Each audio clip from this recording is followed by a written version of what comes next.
কংক্রিটে গড়ে ওঠা কলকাতা শহরের বুকে রয়েছে এক ব্যতিক্রমী কলেজ।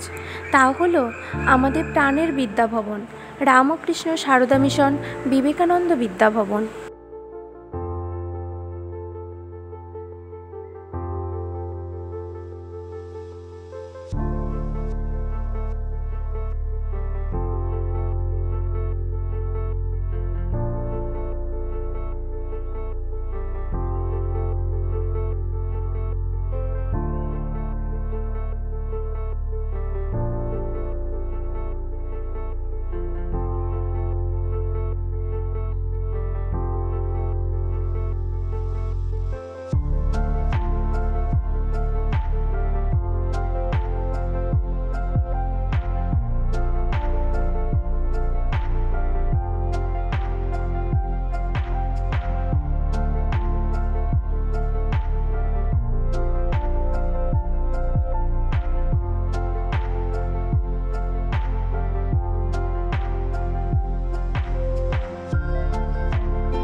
আমাদের কলেজের অতীত এবং ঐতিহ্য সম্পর্কিত কিছু তথ্য প্রিন্সিপাল মাতাজির কাছে শুনে নেওয়া যাক। এখানকার যে অন্যরকম একটা পরিবেশ পরিকাঠামো, এইটা সম্পর্কে যদি আপনি কিছু বলেন।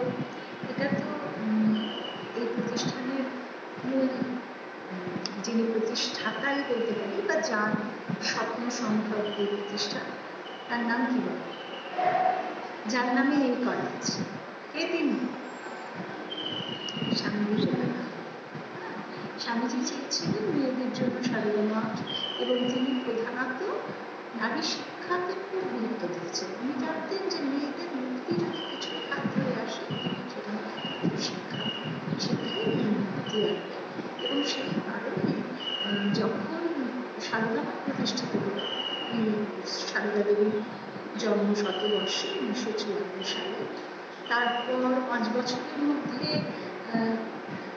মহিলাদের স্বাধীনতা দেওয়া হয়। যে আমরা দেখতে পাচ্ছি সব মেয়েরা একই রকম ইউনিফর্ম পরে আছে, তো এটার পিছনে কি রকম? অবশ্যই যেন বৈষম্য না থাকে।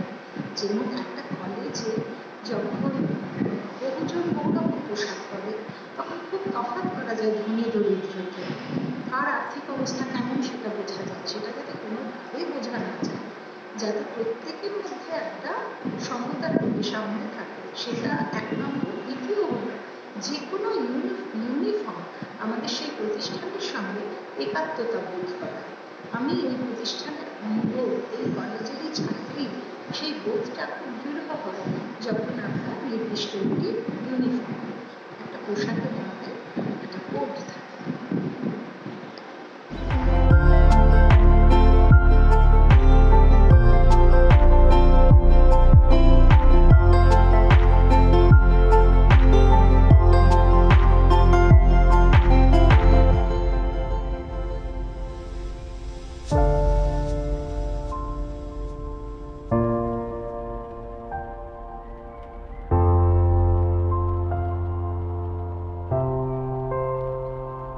আমাদের লাইব্রেরি সম্পর্কে কিছু বিষয় এবং তথ্য মাতাজির কাছে শুনে নেওয়া যাক। আমাদের কলেজে কোনো লাইব্রেরি বা কিছু ছিল? আমাদের কলেজ 1968 সালে শুরু হয়। প্রথম থেকেই লাইব্রেরি ছিল, তবে একটু ছোটো আকারে। এখন টিচার্সদের যেখানে বসার স্টাফ রুম ছিল, তার পাশে একটা ছোটো লাইব্রেরি ছিল। নতুন করে আলাদা ভবন শুরু হয় 1974 সালে, যেটা পাশের ঘরে ছিল একদমই ছোটো, এবং 2010 সাল থেকে এই বড় যে হল ঘর, 2010 সাল থেকে এটা হচ্ছে।